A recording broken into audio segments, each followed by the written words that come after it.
Hey, folks, this is Jim Cathcart. Welcome to the Professional Experts Podcast. Our guest today is another professional expert. As you know, we certify professional experts, and that an expert is a person who is building a business around what they are especially knowledgeable about, trained for, skilled at, or have experience in that goes beyond most people to the extent that it's worth hiring them to access that expertise. So today's guest is Kevin Davis, and Kevin has not only been a colleague of mine, but a good friend now for some time. And he became one of the first CPEs, certified professional experts, and was certified at our La Jolla Expert Summit this past May of 2024. And Kevin is joining us today from where? Where are you today? I'm in Inez, Kentucky today. I'm home. Home in Inez, Kentucky. And Kevin's got an interesting background. He built a business, he built a number of businesses, but he made his main bones, so to speak, in the field of quick lube for automobiles. And then he took what he learned from that, applied it to other businesses, and then started teaching other people about that. So, welcome, Kevin. Great to have you aboard. Hey, Jim, thanks so much for the opportunity to be. I tell you, I'm honored to be a certified professional expert in your program. Honored to call you a mentor and a friend. And I remember you and I met, several years ago at an event, and when we just kind of connected. I mean, I think we had kindred spirits. And I remember after that event, I kept feeling like, man, I really need to spend more time with Jim. And I sent you an email. I sent the email, and I told you about my Paul, Barnabas, and Timothy theory, that I've always had a Paul who was pouring into me, a Timothy who I'm pouring into, and a Barnabas I'm walking into. And I really felt like at this season in my life that you would be a great Paul. And I remember asking you, I say, would you consider being my Paul? And you said, hey, Kevin, I'll be your Paul, but you have to call me Jim. I just so greatly appreciate you and Paula and, our friendship and your mentorship. I mean, it's just been an amazing journey, and to be honored to be in La Jolla with such a variety of people from different industries, but all like-minded professionals that are experts in their field. That was just an amazing experience. That truly was. And we're doing it again in Santa Barbara. I do one every 6 months or so for those of you that are just tuning in. The Expert Summit is a gathering of people like Kevin and myself. And we had Brian Tracy at the last one. Les Brown's going to be popping in for our Santa Barbara Summit. We've got a room filled with people who are building businesses around what they're especially good at. And the variety of people is amazing. So the reason I have the Professional Expert Summit is to highlight the unique storyline of various certified professional experts so we can all learn from not just their example, but we can learn from seeing the pattern again and again and again in different settings. That's what Jim did. That's what Kevin did. That's what Christina did. That's what, and those patterns become more obvious. We can follow the same pattern because proven principles will transfer from one person to the next, one situation to the next. Techniques might be unique to, let's say, the automobile lube industry, but the principles you learn from that industry transfer to every industry. So tell us a little about your path. Give me a walk down the Kevin Davis storyline. Well, I mean, to really get it started, I have to go back to when I was about 12 years old. So I grew up in Martin County, Kentucky is one of the poorest counties in Kentucky, still the fourth poorest county in Kentucky.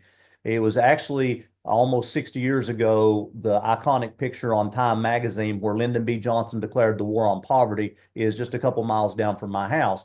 So, growing up in this area, you had a lot of negative. You had a lot of people telling you that what you couldn't do because of where you're from and because of this. If you don't leave here, you can never be anyone.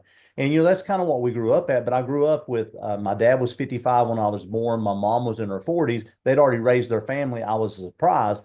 My dad went to work in the coal mines when he was 14 years old. He was born in 19 uh, 14, I think it was. And in 1928, his dad died, and he had 6 or 7 sisters and a mom. He had to go to work in the coal mines to provide for his family. So, needless to Well, this say, he is went through straight the, out of a novel. oh, yeah. I I mean, mean, and wow. so needless to say, the man who raised me was a man that was no nonsense, no foolishness. I mean, there wasn't sports, there wasn't this other stuff because all he knew was providing. And so at 12 years old, he gave me a lawnmower and a weed eater, and he said, "You need to go work." And I was sitting here thinking, "Bill, I want to go play ball and I want to go do this." Well, you'll never make a living playing ball. You'll never provide for a family playing ball. But what he done is when he gave me that mower, and I lived like a quarter of a mile from a trailer park, and Hmm. I pushed that lawnmower to that trailer park, and those people would pay me $5 per lot. At 12 years old, I probably had as much money in my pocket as some of the older people were walking around in their pocket because they were all doing it. And the ladies there that loved their flower beds. So I would see that the ladies loved their flowers. We lived on the river, so we were on the river. That river dirt is really rich. I took empty 5-gallon buckets and a shovel, and I would go over and dig that dirt, and I would pack it up and put it in their flower, and they would pay me by the bucket. But I learned at that time that when you learn to solve problems for people, they pay you. And I think Rabbi Lappin says they pay you in certificates of appreciation that we call money. I And I love think that was what sparked my entrepreneur spirit, that I could see at an early age that I wasn't going to have anything if I didn't work for it. And it. if I listened to everybody else, I would just be told that I couldn't do things. And I just learned from that young age to make my way. So that kind of started my entrepreneur journey at 12 years old. I love that. I grew up in Little Rock, Arkansas. My dad was a telephone repairman, and mom was a homemaker taking care of my grandfather and my sister and me. My grandfather was an invalid from a stroke in a hospital bed in our front bedroom. But I told my dad when I was a kid, I don't know, 9, 10, 11 years old, I said, can I get an allowance? He said, sure. He said that we got a lawnmower out there, take it up and down the neighborhood and mow lawns. And it was a push mower, not no gasoline required, just Oh, yeah. one of those old rotary blade things. And so I went around the neighborhood, and my neighborhood wasn't paying quite as big as yours. Of course, Yeah. adjusted for inflation, it was. I Hmm. was getting 25 cents a yard, 50 cents if I trimmed the edges. Uh-huh. So I can certainly identify with your pattern there. Man, that's great. So bring us into your adulthood. Yeah. So that When you entrepreneur started spirit. out, what were you aspiring to? What did you kind of hope or expect for your life? And then how Mhm. did that evolve? So I saw from that time that I wanted to be in business. I wanted to be in business. And, everybody said you have to leave here to be something. You have to get an education. The problem was, Jim, that school wasn't important to me. I didn't like school because I felt like it was wasting my time because I couldn't mow lawns and make money when I was at school learning stuff that I didn't think that was going to be any benefit to me. And Yeah. so I didn't really apply myself in school the way I should. It wasn't that I wasn't intelligent. It was just that that wasn't my priority. So, all through school, I had different jobs. At 14, I was working in a convenience store. I worked Friday night third shift, second shift Saturday, and day shift on Sunday. I worked 24 hours every weekend. And so I didn't go to, but that just sparked that inside of me. So I always wanted to have a business. And I started multiple little business from mowing lawns to I sold the, I don't know what you call it, the swag. I ended up getting a book and sold like the ink pens and all that stuff to local business people. Anything that I could find, I just wanted to do that. But getting into that as I went, I had a brother-in-law who was in business and done very well and done some different things. So I was always trying to pitch ideas to him.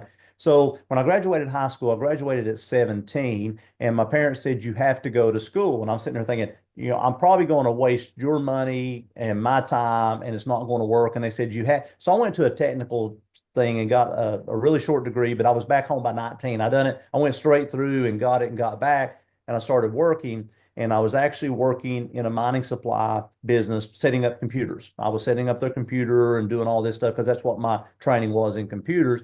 And so I started doing that, but I still wanted business. And as he was building businesses, I ended up getting in construction. So in construction, I started managing his construction company next. And I was 20 years old managing construction guys, 50, 60 years old. And of course, at that time, I was the smartest fellow I knew. I'm sure you probably all have been there. But when we were doing this, I kept wanting to be in business. I kept wanting to be in business. So I kept pitching these ideas to my brother-in-law. One day in Northern Kentucky, we were building a little retail beside of a quick lube place. It was a Valvoline. Mhm. And I remember my brother-in-law pulled in. He says, "What do you think about that over there?" I said, "That's pretty cool." He says, "You think you could build one of them?" Remember, I'm the smartest guy I know. I said, "Absolutely, I can build one of them." He says, "You think you could run one of them?" The smartest guy he knows. Absolutely, I can run one of those. He says, "If you figure out how to build one and you figure out how to run one, you and I will borrow some money and we'll build one." And that's all it took because I was after him all the time to give me a chance to do something, Sure. and that was my chance. And so that was before the internet. So and there was no quick lubes in this area because it was a secondary market. It was rural areas. They wouldn't build them. And I thought, I'm going to build these in a secondary market to where the big guys won't come and compete. And I'll learn how to manage these things and make them profitable. And so I started driving to Lexington and different places and get my oil changed to try to learn how they done it. Found Yeah. a trade magazine, and we built our first store opened it May the 5th, 1994. I was early 20s, and I was still having to run this construction company. So I ended up hiring a guy to run them, and it was the guy who changed my dad's oil. And it was the only guy he would trust. It was at the Goodyear tire place. And if he went there and Tim wasn't there, he wouldn't get his oil change. And so when I got ready to do this, I said, you know what? My dad was the smartest man I knew. My Mhm. dad didn't have an education, but he was probably the smartest man financially, business wise, and this that I knew. So I said, if I'm going to get into this, I called up. I said, can I speak to Tim? Tim, would you have lunch with me? I said, got Tim. I have lunch. I said, Tim, I'm going to build a quick lube. I want you to, Kevin, I don't know. I know how to change oil. I know how to change tires. I don't know anything about business. I said, I'll teach you all that. I said, all I need you to do is do the business because I'm going to run this construction, but I'll teach you. Me and him tell a different story. So he says that I was only with him a week, but I think I was there for two. But either way, we opened that first store and it was 1999 oil changes. Okay. I mean, Yeah. 1999. And that was before credit cards were big. So everybody was paying you $20. I mean, that evening, I was sitting there counting all these $20 bills. It was amazing. I mean, I never had anything. I'd never had made any money before. And we was closing the store down. I was counting all these $20 and said, this is awesome. My brother-in-law called me and he says, "What do you think?" I said, "I love it. It's great." He says, "Hey, have the crew. I've got another lot. Have the crew over here and we'll build another one." And so that's where Tim says I left him too quick. But Yeah. we ended up building in 3 years, we ended up building 12 locations. Mhm. And so we scaled this That's thing very ambitious. fast.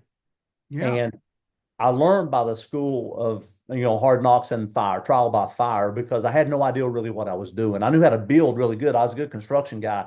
Yeah. But after 3 years and 12 stores, we were blowing up motors, we were losing transmissions, we weren't making any money. And I said, whoa, I've got to figure out what's going wrong here. And that's when I kind of slowed down and said, okay, I've got to start working, quit working in this business, start working on this business. And that's when I learned the value of making something truly scalable. That's when I Mhm. learned processes and procedures. That's when I learned building your bench, developing. We were growing so quick that we had to develop people to fill these.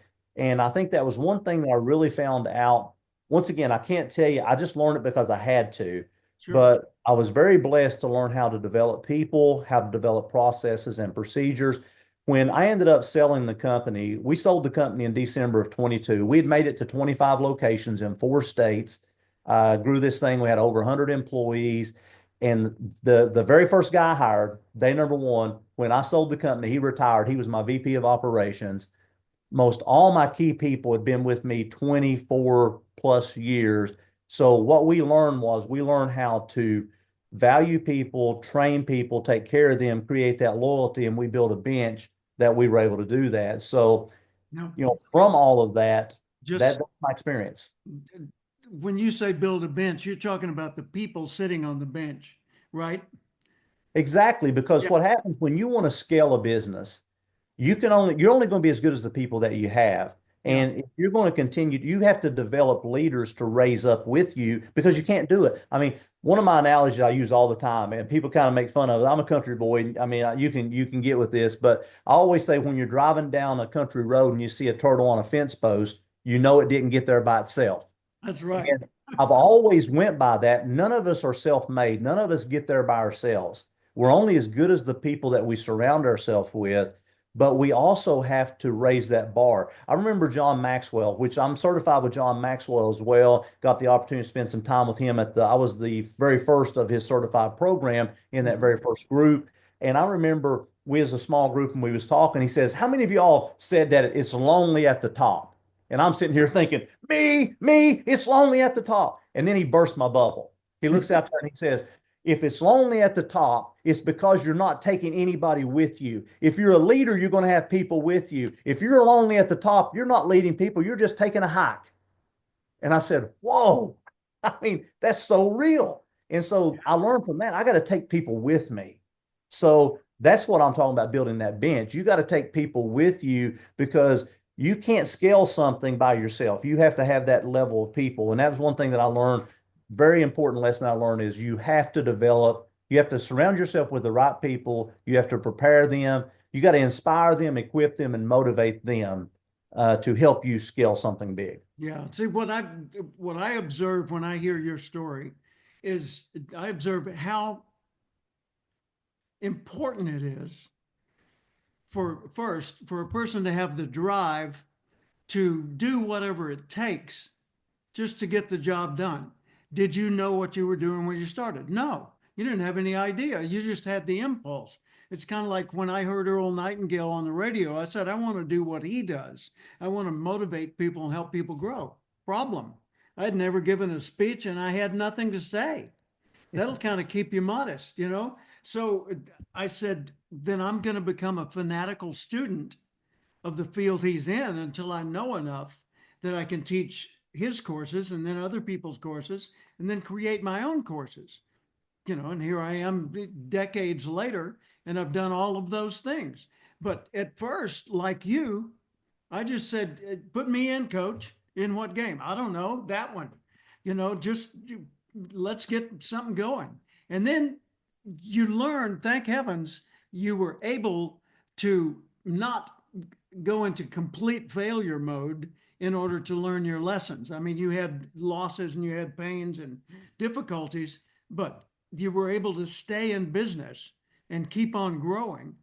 And what allowed you to grow from just being a worker to being a manager, to being an owner, to being a builder, to being a scaling executive, scaling the business was, as you said, procedures, policies, systems, putting them in place. A system, the way I say it, is a system is to a business as a habit is to a person, Mhm. because the system gets repeated again and again and again. And there's no reason to ever stop that system unless it's not serving you any longer. Same thing's true for a habit, like always brushing your teeth every morning or whatever it happens to be. Um, I love that. So your story is a classic model for others to study to learn their way along. Another thing I noticed is that you were open, even though there was a period where you recognized you were all full of yourself and thought you had all the answers. You quickly learned to listen to other people and to take advice. And as we opened this conversation this morning, you said, I have a Paul, a Timothy, Barnabas, and I want you to be my Paul. You literally, using those biblical characters, you literally seek out Mhm. people to help, people to learn from, people to work with, and so forth. And that's inspiring to me. So, take us from the auto loop business into the transition where now you're helping people catch their dreams and turn them into realities. So what happened to me, Jim, was, it, I never intended to be a speaker. I was the guy that would have took the zero instead of speaking in front of a class. And I was the guy that just would not do that. But Yeah. all of a sudden, this country boy that's uneducated in a small town is building a chain of quick lubes that are all of a sudden shining so the industry notices, and all of a sudden they're asking me to serve on their board of directors, and all of a sudden they're asking me to speak on their conferences, and I'm sitting here thinking, what am I going to tell them? And they say, just tell us how you're making it. Just Yeah. tell us how you do this. And so I learned from that, other people, I had valuable information that could help other people. And I'll Mm. never forget, I was sitting in a room of it was a 20 group, so it was a peer group, and they were all quick lube operators, and they were all very successful. I think there was 8 or 10 of us, and they were from all over the country. They kept trying to get me in that group, and I never wanted to get in that group. A couple things in that group, you share everything. I mean, you show your financials, you share everything. And It's I was true grew up in old mastermind school. moments. Yeah, Yeah. you don't show your finances to anybody. That's something you don't talk about. You don't tell these things. So I finally go to this group and I get in it, and they were pretty much, they were tough on me. It was a good group. I mean, sometimes they would be so hard on me. I was sitting there thinking, remember, Kevin, you're paying for this. You're paying to be part of this. But it was that iron sharpens iron principle. Yeah. But one of the guys, they was just beating me up on a lot of different things. They were just wearing me out on some of the way I was doing things. And finally, one of the guys in the group, he was sitting beside him. He spoke up. He said, guys, you need to back off. Do you realize that there is not a one of us in this group that would be successful operating in the areas he's did? He has learned how to operate in an area that you and I would not even go to and build a profitable, successful business. We need to listen to what he's got to say. And that gave me some confidence that Yeah. these guys are successful people that, you know, once again, I don't know how to operate in the big cities at that time because I didn't, but they didn't know how to operate in the rural. So we were learning, I was actually adding value. I wasn't just learning from them, but Mhm. that was the point that I saw that I always want to give back. I don't want to be one of these takers. I don't want to be the Dead Sea. I don't want everything to flow into me and not have an output and it dies. So that's why I determined that not only do I need Paul's, not only do I need Barnabas's to walk with me, I need somebody that this stuff pours through. And I remember teaching the Automotive Oil Change Association's management certification course for 12 years. I taught it all over the country, Canada. I taught, up to 5, 6 times a year, trained so many people. But I come to find out so much joy come from taking the experience and knowledge and pouring into other people that it come to the point that, Jim, what I really wanted to create was I wanted to be what I wished I had when I started. Yeah. I wanted to create what I wished I had when I started. But the really big awakening came to me. I can't remember what year it was. I want to say it was probably 2019-ish. And over my career, I mean, Jim, I worked the first 3 years with Fast Change without a payday. I mean, people aren't willing. They say, man, it'd be nice to have what you got, but you got to be willing to do what I did. I Yeah. was making I love 30. that statement. That is John. I think it was John Maxwell, first one to say that I Yeah. recall. But hey, boy, I want to do what you do. Are you willing Hmm. to do what I did to get here? That's Yeah. So that's a good one. key. And people got to know that because I tell my son all the time, I said, are you willing to do what I did? Because I was making 30-some thousand dollars a year running that construction company. I forget, it was in the 30s. My Yeah. wife worked at the bank for $2.35. She had her first baby. She didn't make enough money to pay a sitter, so she stays at home. We're living on 30-some thousand dollars a year, and I'm building this quick lube business. So I'm going in the Quick Lube's office and doing that stuff at 4 and 5 in the morning till 7 till my real job starts. I work the real job till about 4 or 5, and then I go back to the office till 10, 11, 12 midnight almost every day, Saturdays and Sundays for 3 years without a payday. The only thing we were living on because I couldn't afford to take a payday because we were growing so quick and I had to put all the money back into the business. And it was took 3 years to where I got. Then 2 times in my career, I just about lost everything. 2008-9 financial crisis, we were at the verge of bankruptcy. And then during COVID, I was 2 weeks away. I actually made the phone call to file bankruptcy, and a guy talked me out of it. He said, Kevin, you never got to where you're at by talking that way, and you're not getting out of it. Woo, And, that was close. and then 2 years later, I sold the company. I mean, it's amazing. I mean, went from this. So what I did though, but in 2019, I was asked to come and speak at the University of Pikeville at a work ethics award. And during that work ethics award, there was 60 some students that was getting an award and they wanted me to be the keynote. And there's a couple hundred people there with parents and grandparents. And I was going to do one of my canned speeches. You got these speeches that you've got that you can just do anytime and they're great and they're powerful. But That's what I was going to do. And that morning I went to my exercise room and I was in the shower, and I'm going to spiritualize this to you because that's who I am. God said, you're going to speak on a line chart navigate tonight. And I'm sitting here thinking, that's great. I don't even have any idea what a line chart navigate is. And I go to my office and I tell my IT guy, I said, could you come in here? He said, sure. I said, what do you need? He said, I need a PowerPoint. We've done that many times. I said, I need you to help me build a PowerPoint real quick. He said, what are we building? I said, I don't know yet. I said, I got these 3 words. We got to build this. He says, when you need it by? I said, I need to leave here by 2 to get there in time. He said, what? And that's when I figured out that this align chart navigate process of life's, this is my life goal. And chart and navigate, 3 words, right? Align, yes. So my life quote is life is a journey of aligning your dreams, charting your course, and navigating to the purpose-filled life you were created. So, Jim, this is the simplicity of it, though. Yeah. The alignment process is getting our heart right, being passionate about what you're doing. The charting part is about getting your mind right. Your mind will never be right until your heart's right. Your heart is going to flow through your mind. Once your heart's right and your mind's right, then you're navigating, your steps will be right. And so I started doing this graph. And I remember when I done this graph, I had 4 quadrants, and I called it the journey to success. And so basically it started at the bottom and it went up in the alignment phase. Then it went to the next phase of charting. Then it went to navigating. And then the last one was success. Yeah. And I got to thinking, what is success?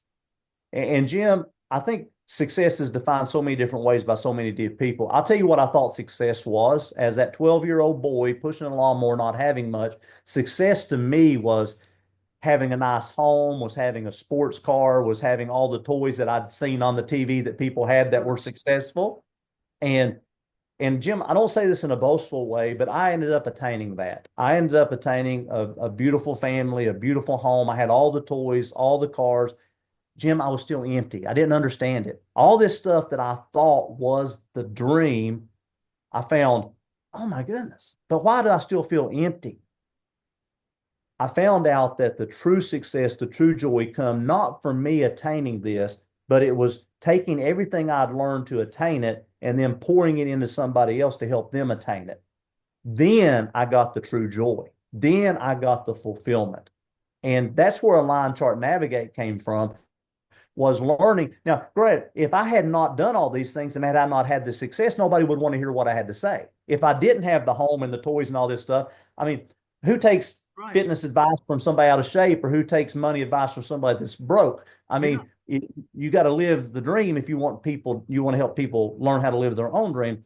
So as I create this chart and we do this, and I go up to, we got it all done. So he brings it back to me, and I had it going counterclockwise. Counterclockwise. And he brought it back to me going clockwise. I looked at it and I said, this is wrong. He says, what do you mean it's wrong? I said, it needs to go. He said, why? I said, I don't know why. I said, it's just not right. Would it take me this much to fix it? I said, well, hurry, I got to leave. Yeah. So he goes back and he does it. And I remember on that stage that night, Jim, you've done this. The first time you've ever done a presentation, I never even had time to practice this one. I mean, most time I at least get to practice.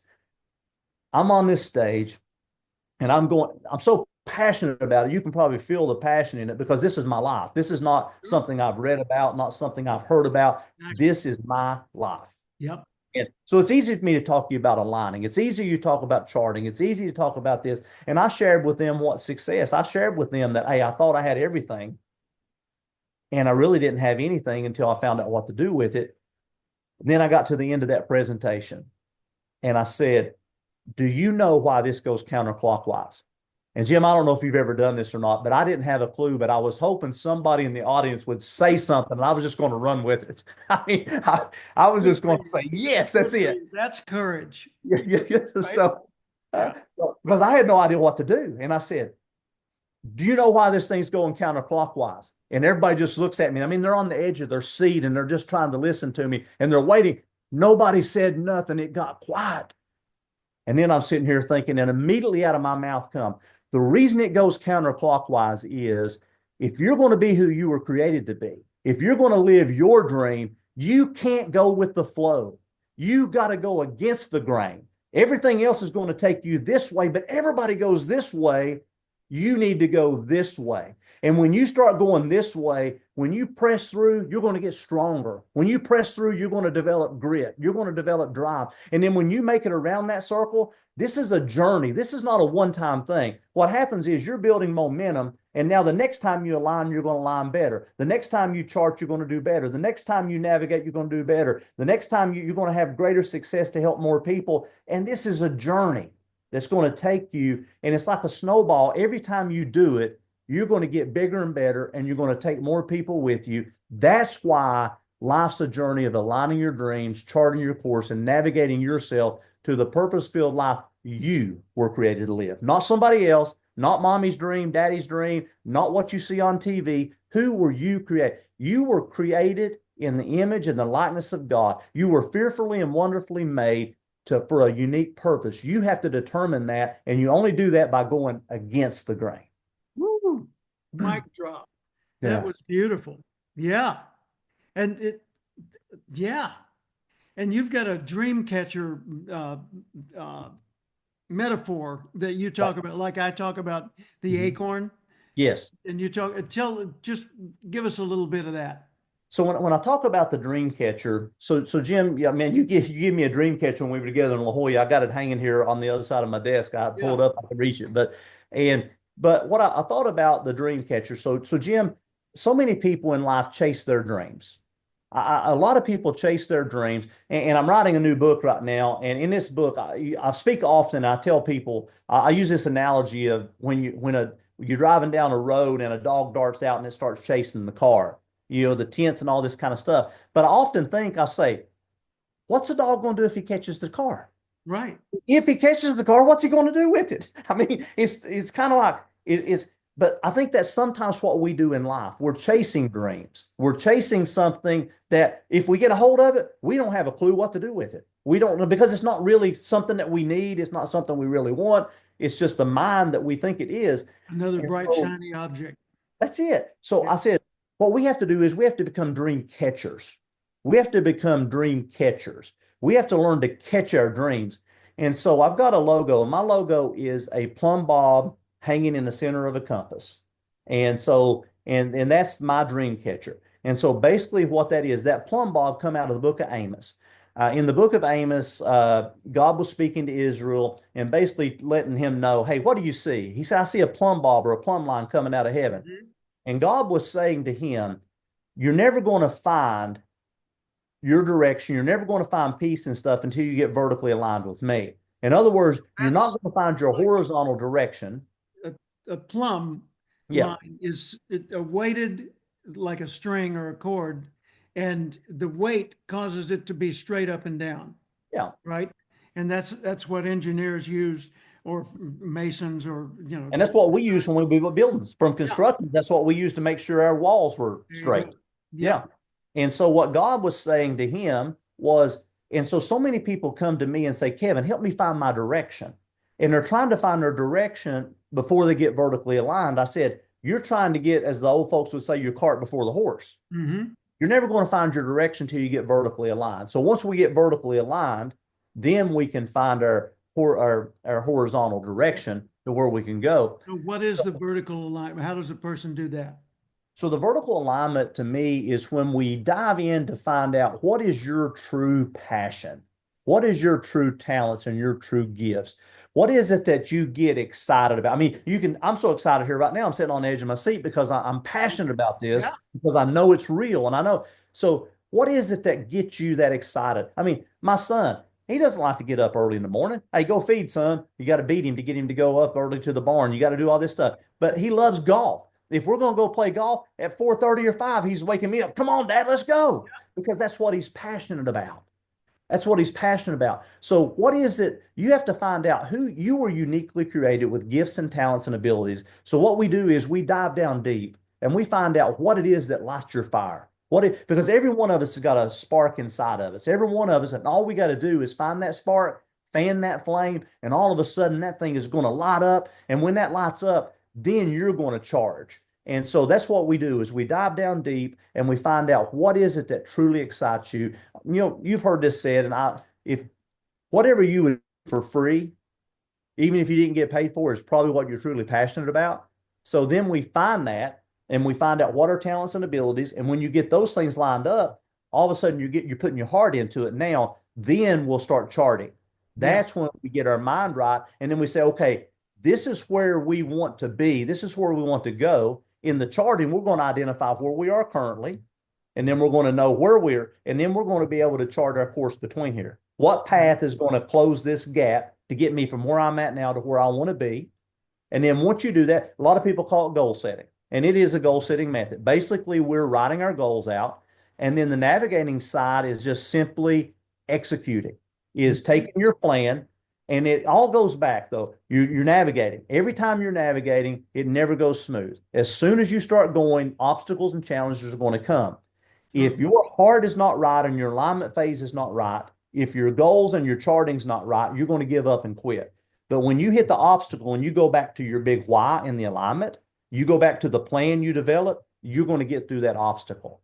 And so that is my dream catcher, is actually that plumb bob and that compass, and trying to get people to dive down deep and find these things. And then as we work through the charting thing, we sit down and we identify what is the potential problem that could arise? What are the challenges or obstacles that could come? And we identify them and we come up with a plan. That way you're not getting blindsided. When it comes, you can say, oh, I was expecting that. Here's what I'm going to do. This is how I'm going to get through this. And once again, and the dream catcher comes to me from this. Just as a Native American dream catcher was used, by the Native Americans to hang outside to filter out the bad and only allow the good to come through. When we allow this align, chart, navigate principles with the plumb bob and the compass to become our dream catcher, what we're doing is we're filtering every dream through this. We're filtering it through, is it aligned with our heart? Is it aligned with our mind? Do we have a plan to navigate it? All of a sudden, you're not chasing dreams anymore. You're catching them. You're not just chasing something. You're taking something and making a dream become reality, and you're living the dream. I tell people, everybody, you need to be a dream catcher and live your dream. Be a dream catcher. And I've developed a 9-step goal setting process. And it's actually, the acronym is Live Your Dream. It's your dream. And I've got 9 steps for the YOUR and the DR that I walk people through to say, here is your plan to live your dream. I don't want you to live Jim. I'll never be Jim Cathcart, and you'll never be Kevin Davis. Nobody listening to us will be us. Each one of us are going to be our own selves. You need to live your dream. And so that's what the dream catcher philosophy is teaching people to filter their dreams. Is that really my dream? Or is that the dream that somebody else planted in my mind that maybe I should be or I should do? Maybe if you're really good at math, all of a sudden somebody tells you, I remember my son's a prime example of this, Jim. My daughter graduated valedictorian. My middle one went to optometry school. My son graduated valedictorian. Now, here, I tell my wife all the time, she gets mad when I say this. I said, do you realize that one of our kids' GPA, both of ours added together, don't equal one of theirs? And she gets mad. Why do you tell people that? I said, I don't care to tell them you're the 3.0. I don't care to tell them you're the 3. Yeah. But mine was 1.146. Yeah. No, 148. Yeah, me and you were probably close together. Then you probably got me beat a little bit. 2 years of college, yeah. But I didn't even make it. Mine was high school. So, but my son, he was valedictorian, and he goes down to college, and he takes all this biomed, and he takes all this stuff, and he comes home one day and he says, Dad, I don't really like this. I said, why are you doing it? He said, because Dad, when you're valedictorian, that's what you do. People would just expect that you're going to be a medical person and you're going to do a doctor. And that was when it really struck me so bold, because I was pushing that too. And I'm sitting there thinking, son, you live your dream. What's your dream? Just don't go into this thing just because somebody said you're valedictorian, you're smart, you need to be a biomed and you need to be a doctor. What do you want to do? What's your passion? So me and him's been working through this journey, and he's still trying to figure it out. I mean, second year of college. But once we got that pressure off from him, he's actually went back into that now. He's still probably leaning toward physical therapy, but he's owning it himself now. It's like the first year he had a hard time getting through it because he felt like he was walking somebody else's journey. Now that he's on his journey, he got all A's this I think all A's 1B this semester in college, because now he's walking his journey. So he's passionate about it. So that's just a simple way. You got to identify and live your dream. And that's what I love to do. I love to help people, live their dream. I can tell you that's been my own journey. You know, when I discovered the field of personal development, I knew I'd found my home, but I didn't have the skills to go with it. I didn't have the knowledge. I didn't have the courage, you know, to face the challenges of it. I had to just kind of follow other people's guidance until I was able to make my own decisions. Like I spent hundreds of hours working in the Junior Chamber of Commerce, the JCs, as a volunteer on weekends and holidays, and went to 400 meetings in a 2 year period for zero income after work and on weekends, just learning to set goals and motivate volunteers and plan projects and things like that. And then finally, after all these hours and hours and hours of listening to Earl Nightingale on audio cassettes in my car, uh, I got the clarity I needed to start living my dream my way. And have done that ever since for 48 years now, full time. Wow. So I can say what Kevin teaches is absolute truth. And it's pure clarity, because when I look at how you articulate it, it all makes sense and it all works. There's nothing in that description that I would say, you know, I think I'd say it this way. I mean, we may have had some of those conversations in the Yeah. past when I was doing some coaching with you, but you've got it. You know, you've refined this to the point where others really need to be spending some time with you. How do people work with you? So Jim, pretty much what I do now is I do some coaching, I do some keynote speaking. I'm creating I'm calling it Dreamcatcher Acres here at my property. So it's actually under construction right now. I'm building a retreat that I'm going to start bringing masterminds like we was with you, Yeah. and we're going to start bringing groups of 8 to 10 people here. Hopefully, I'll have this thing going late spring, early summer. I'll be ready for my first group. And we've got 120 acres here, Eastern Kentucky. We've got a pond. We got 5 acres of trails. We got all the amenities. Putting a pickleball court, walk track. I mean, barn with farm animals.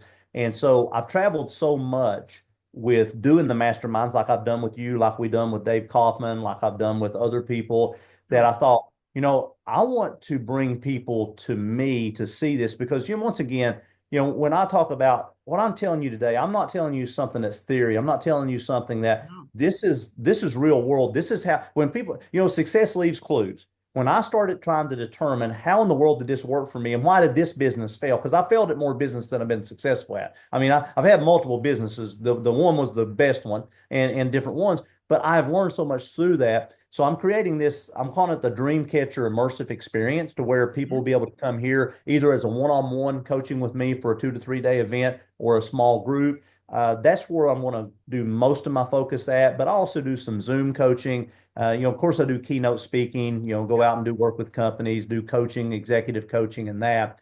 But what I'd like to tell people, that at the end of the day, I'm just a guy that's rooted in faith. I'm grounded in experience, but I'm inspired by my family.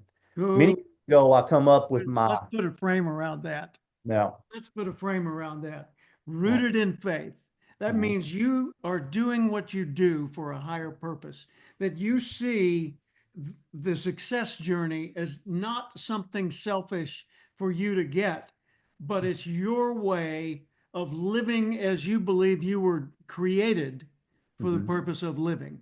So you are, man, I love that. I love those three yeah. just fit together so well. Say it again, rooted in faith. Grounded in experience and inspired by family. Mm. And and it goes back, Jim, and you and I've had this conversation. I may have even picked this up when you were speaking. You have the beautiful tree. I love the tree and how you have that. And I don't know if Organization. it's just amazing. But the thing about it is, and you may have even said this in your thing, is the tree that produces the fruit, what's the fruit for? The fruit is not for the tree. The tree does not benefit from the fruit. The fruit is for other people to benefit from. The Mm-hmm. fruit is to multiply. When that fruit goes, it's got multiple seeds in it to go out. Jesus teaches us that we have to be a tree that bears fruit.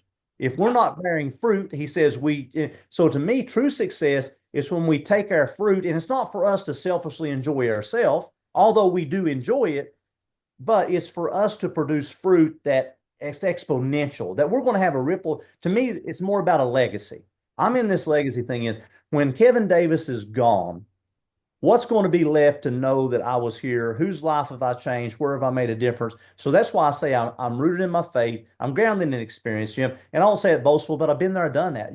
There's probably not anything in business that you're going to bring to me that I've not been sued, that I've not lost this, I've not had a bad deal. I've not done, I mean, I'm grounded in that. But everything that I do, Jim, and you've seen my family, is inspired by my family. I mean, everything that I do is to be an example to them. I want my girls to see their dad. I want them to know this is how a man should treat me. I want my son to look at me and say, this is the way I should treat the women in my life. I want Pauletta to look at me. And just as the scripture says, the scripture tells us that it does say that women should be subject unto their husbands. But we leave out the verse that says, husbands, love your wives as Christ loved the church. If we love our wives in a manner that we would give our lives and die for them, there's not a matter of being subject. They're just going to be so loved and so honored by you respecting them that way that you're going to have this thing. So everything that I do is inspired by my family. And I've got to be that example, not only in my home, but when my kids see me doing a business deal, they got to see dad doing it with integrity. They got to see him do it with honesty. When they see me pouring into other people, I would be proud if my kids, I tell my girls all the time, if you marry a guy that treats you the way you see me treat your mom, I'll be happy. Son, if you treat your wife the way I've treated my mom, if you all do business the way you've seen me do business, if you treat your people the way I've treated my people, everything's inspired by family because they're watching me. If I don't do things that I'm proud for them to be proud of me and I want them to emulate, so all this is inspired by my Yeah. family. See, the beauty of that, Kevin, is everybody leads by example. Everybody. You can't avoid it because whatever you do is an example and somebody's going to follow it. Or Yeah. somebody's going to say, well, look, Kevin did it and got away with it. So whatever. But everybody's leading by example. The difference in your life and in my life, to the extent that I try to be like you, um, it's intentional. For most people, they accumulate their life. They pick it up like little burrs on the hiking trail that stick to your clothing. We have chosen to live our life the way we do. And that's why it makes sense for other people to come to you to learn from you. And I think that's a beautiful thing. What's the best way for someone to contact you? So the easiest way is just go to mkevindavis.com. That's my website. I'm on all social media. mkevindavis.com. Yeah, M. Kevin Davis. Michael Kevin is my name. Yep. I've never been called Michael in my life. Mom named me Michael after somebody, but they've always called me Kevin. So all my business is M. Kevin Davis. My business is M. Kevin Davis LLC. So you can find me on social media under M. Kevin Davis, mkevindavis.com. And when clients often seek me, Jim, it's funny, they don't usually just seek me out just for business, but on guidance on how to honor God in their daily life, how Yeah. to strengthen their relationships with their spouse, their children, their friends, how to build financial stability while giving generously, and how to prioritize their health and their personal development. And these are the areas that really form the foundation of the Dreamcatcher journey. And that's my mentoring approach. Man, that's beautiful. Well, I tell you, you've offered some pure gold for us today, and I appreciate that. And there's someone I want to recommend that you look up. Mhm. Chad Hymas, Hymas. Chad Hymas is a colleague of mine, a friend, professional speaker in the Speakers Hall of Fame. He was disabled. He is a farmer. He has a rancher. He has a elk ranch where people come for hunting and such in Utah. And when he was a young man, he was out on the ranch operating a loader with hay to feed the elk. And it fell on him and broke his neck and his back. And he's been in a wheelchair ever since. And now he's in his 50s and he's been in a wheelchair for those 30 plus years. And he flies around the world by himself most of the time, giving speeches at conventions and working with people to inspire them as you do. Mhm. But here's a guy that every day has to spend an hour just getting out of bed and getting dressed and getting back into bed and undressed for the evening. And he has to be careful about every minute of his day because of the injury. But he's running a thriving elk lodge in Utah, which recently burned to the ground. Wow. And he had to rebuild it, and he rebuilt it even better.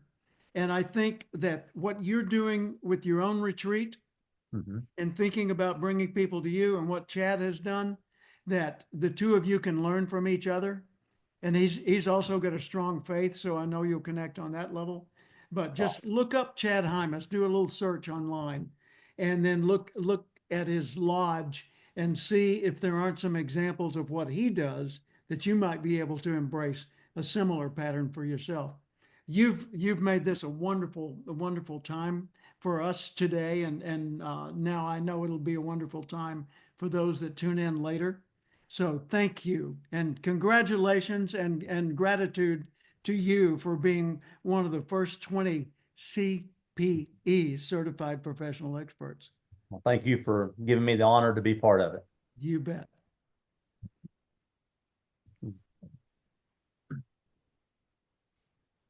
There you go. Mhm.